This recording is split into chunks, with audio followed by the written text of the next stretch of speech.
할렐루야. 오늘 아침도 주님께 예배하심으로 또 주님의 그 은혜 그늘 아래로 나아가시는 히림의 모든 성도님들 되시기를 축복합니다. 7월 22일 토요일 아침 예배를 주님께 드리겠습니다. 다 함께 조용한 기도 드리시겠습니다. 사랑과 은혜와 자비하심으로 우리를 품어주시고 말씀하여 주시는 아버지 하나님, 우리를 주님께서 불러주셨고 또 예배케 하심에 감사합니다. 주님을 예배하고 찬양하는 가운데서 우리의 영혼이 심히 기뻐할 줄로 믿습니다. 그런 기쁨이 되는 예배로 살아가는 이 하루가 되게 하여 주시고 우리의 삶의 온 전부가 될 수 있도록 주님 도와주시옵소서. 우리와 함께 하시는 예수님의 이름으로 기도드렸습니다. 아멘. 시편의 찬양 함께 고백하겠습니다. 시편 149편 7절에서 9절까지의 말씀입니다. 이것으로 문 나라에 보수하며 민족들을 벌하며 그들의 왕들은 사슬로 그들의 귀인은 철고랑으로 결박하고 거룩한 판결대로 그들에게 시행할지로다. 이런 영광은 그의 모든 성도에게 있도다. 할렐루야. 아멘. 오늘 우리에게 주시는 하나님의 말씀은 예레미야서 7장 30절에서 8장 3절까지의 말씀입니다. 여호와께서 말씀하시되 유다 자손이 나의 눈앞에 악을 행하여 내 이름으로 일컬음을 받는 집에 그들의 가증한 것을 두어 집을 더럽혔으며 흰놈의 아들 골짜기에 도벳 사당을 건축하고 그들의 자녀들을 불에 살라나니 내가 명령하지 아니하였고 내 마음에 생각하지도 아니한 일이니라. 그러므로 여호와께서 말씀하시니라. 날이 이르면 이곳을 도벳이라 하거나 흰놈의 아들의 골짜기라 말하지 아니하고 죽임의 골짜기라 말하리니 이는 도벳의 자리가 없을 만큼 매장하기 때문이니라. 이 백성의 시체가 공중의 새와 땅의 짐승의 밥이 될 것이나 그것을 좇을 자가 없을 것이라. 그때에 내가 유다 성읍들과 예루살렘 거리에 기뻐하는 소리, 즐거워하는 소리, 신랑의 소리, 신부의 소리가 끊어지게 하리니 땅이 황폐하리라. 여호와의 말씀이니라. 그때 사람들이 유다 왕들의 뼈와 그의 지도자들의 뼈와 제사장들의 뼈와 선지자들의 뼈와 예루살렘 주민의 뼈와 그 무덤에서 끌어내어 그들을 사랑하며 섬기며 뒤따르며 구하며 경배하던 해와 달과 하늘의 뭇 별 아래에서 펼쳐지게 하리니 그 뼈가 거두이거나 묻히지 못하여 지면에서 분토 같을 것이며 이 악한 민족에 남아있는 자, 물은 내게 쫓겨나서 각처에 남아있는 자들이 사는 것보다 죽는 것을 원하리라. 만군의 여호와의 말씀이니라. 아멘. 오늘은 7장 30절부터 마지막 절까지 해서 또 3장 앞부분까지의 이야기를 살펴보고자 하는데요. 오늘 말씀에서도 우리는 그 남유다에 있었던 죄악이 얼마나 큰지, 얼마나 심각했는지에 대해서 살펴볼 수 있습니다. 그리고 그 부분에 대해서 하나님께서 말씀하시는 것으로 오늘 말씀이 이루어져 있습니다.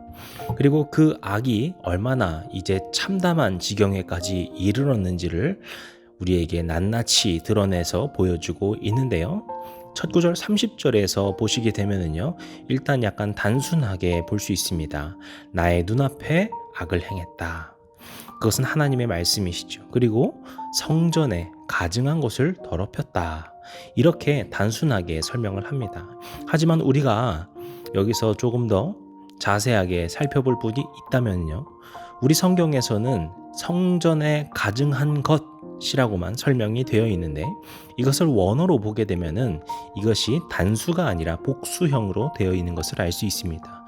그러니까 여기서 성전에 가증한 것이라는 것은 어떤 특정한 하나의 우상을 말하는 것이 아니라 다양한 신들을 숭배하고 있다라는 것을 우리에게 드러내는 것이죠. 다양한 신을 숭배하는 그런 다신적인 모습은 이 가나안 지역에는 오랜 전통이었는데요. 그리고 또 어떻게 보면은 이스라엘처럼 하나의 신만을 믿는 것이 조금 더 특이할 뿐이지 전 세계적으로는 다신적인 사회가 훨씬 더 많이 있었습니다. 왜냐하면 사람들이 그저 바라고 있는 것들이 다양했고 그 자신의 바람과 그 소원과 같은 것들을 그 영역별로 여러 신들에게 구하게 되면서 많이 생긴 것이죠. 그래서 풍요를 만들어주는 신, 출산을 해주는 신, 질병에 걸리지 않게 해주는 신, 전쟁에서 이기게 해주는 신, 이런 식으로 다양한 신들이 있게 된 것입니다. 문화적으로 발생했다라는 것이죠. 그런데 방금 말씀드렸듯이 이스라엘은 하나님만을 믿는 민족입니다. 그런데 그런 그들이 어느 하나의 다른 신 하나를 믿게 된 것이 아니다라는 점에서 이것이 심각하다라는 것이죠. 그들 안에 다양한 신들, 그 가증한 것들이 성전에 있었다라고 하는 것은 이들이 잠시 마음을 빼앗겨서 어떤 신을 숭배했다더라가 아니라 이미 그들의 문화적으로 종교적으로 잠식되어 버린 상태라는 것을 우리에게 보여줍니다. 그래서 이스라엘 안에 있는 이 가증한 일, 이 악한 일은 잠시 벌어진 일시적인 일이 아니라 굉장히 뿌리 깊은 이야기라는 것을 오늘 말씀에서 보여주고 있습니다. 그리고 그 실상 그들이 벌이고 있는 일은 더욱더 처참하다라고 밖에 말할 수 없겠습니다. 그것을 우리가 31절부터 보시게 되면 알 수 있는데요. 여기서 보시면은 흰놈의 아들 골짜기에 도벳사당을 건축했다라고 설명을 합니다. 여기서 건축했다라고 하는 말은 참 중요합니다. 왜냐하면 일전에 남유다에는 선한 왕 요시야가 있었습니다. 그리고 그때 우상 숭배의 사당을 모두 철거해 버렸습니다. 그래서 이 사당이라고 하는 것이 있었다가 없어진 거예요. 그런데 그 철거했던 것을 다시 만들었다는 것이죠. 뭔가 새로운 것도 아니고 굳이 이렇게까지 다시 사당을 지어서 그 신을 숭배하고자 했다. 어떻게 보면 우리에게 있어서는 그들의 그 우상을 믿는 그 신앙이 깊어진 상태, 말씀드린 것처럼 뿌리가 깊게 내려버린 상태라고 우리가 추측해 볼 수 있는 것이죠. 그런데 그런 가운데서 이들이 행한 일은 무엇이었습니까? 그들의 자녀들을 불에 살라버렸다라고 말합니다. 그 사랑하는 자녀들을 처참하게 죽이는 일까지 하기 위해서 굳이 그 무너졌던 사당을 다시 지어서 숭배했다라는 것이죠. 저는 이 점이 참 가슴이 아픈 것 같습니다. 우리가 31절 뒷부분에 보시게 되면은요, 하나님이 어떠하신지를 우리가 볼 수 있거든요. 하나님께서 어떻게 말씀하십니까? 이것은 내가 명령하지 아니하였고 내 마음에 생각하지도 아니한 일이다. 이렇게 말씀하십니다. 실제로 하나님께서는요, 인신제사, 그러니까 사람을 바치는 제사를 극도로 혐오하십니다.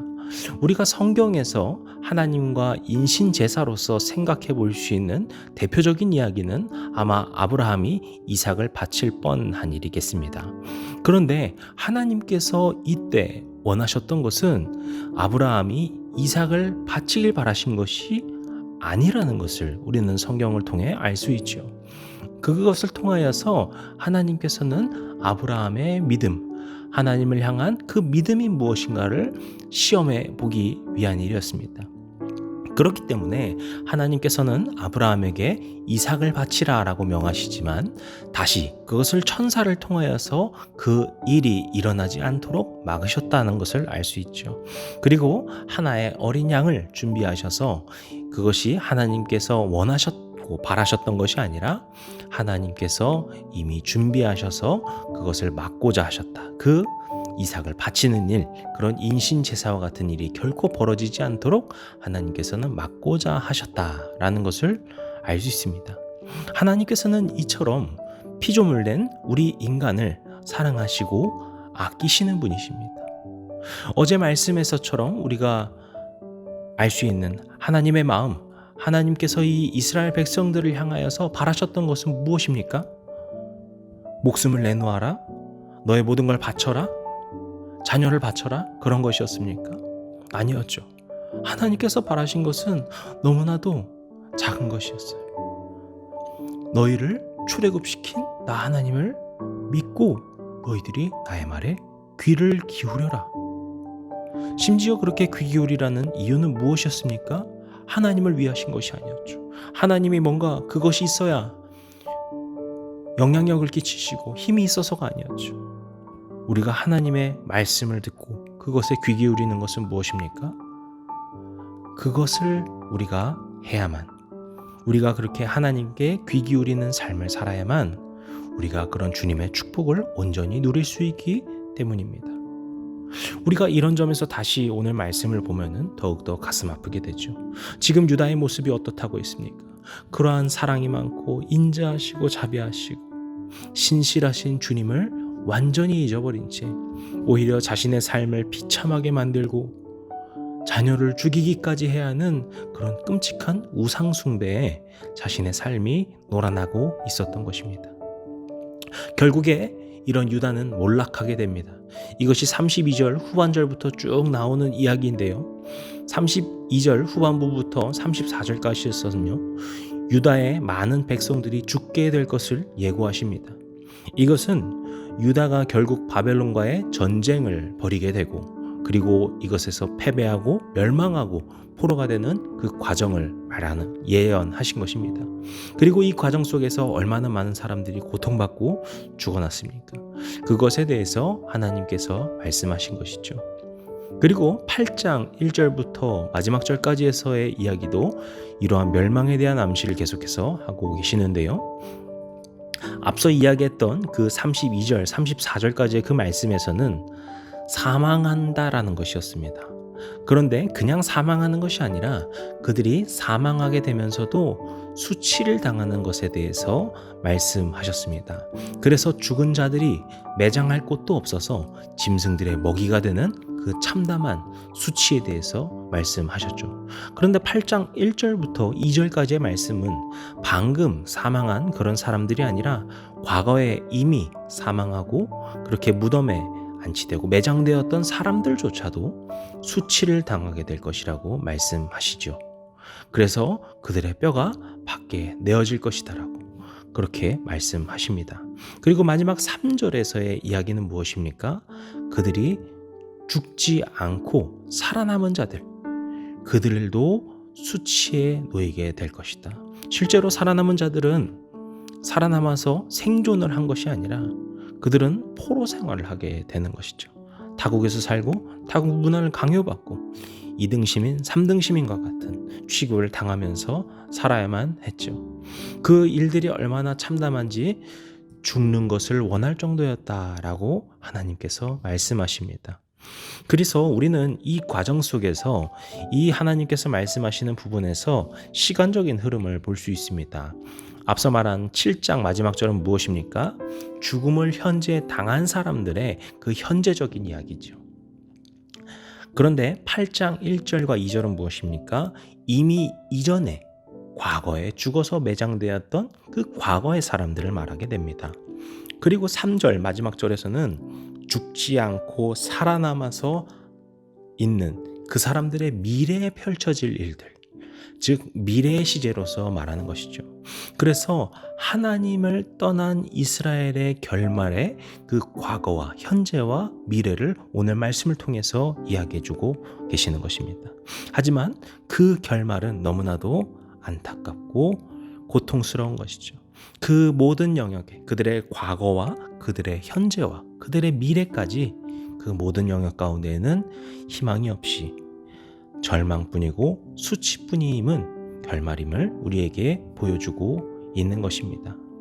그래서 오늘 말씀에서 우리에게 이야기해 주는 것은 하나님을 떠난 백성들의 결말이 이런 몰락과 같다라는 것을, 오늘 말씀 제목에 나오는 것처럼 참혹한 결말을 맞게 된다라는 것을 이야기합니다.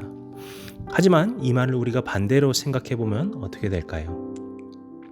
우리가 하나님께 늘 붙어 살고 하나님의 말씀에 귀 기울이고 그렇게 하나님의 백성된 삶을 살기 위해서 늘 주님께 가까이 하고 늘 죄로부터 멀리하는 삶을 산다는 것은 바로 우리의 과거 가운데에서도 주님과 함께 있기에 행복했노라고 고백할 수 있는 것이 되고요.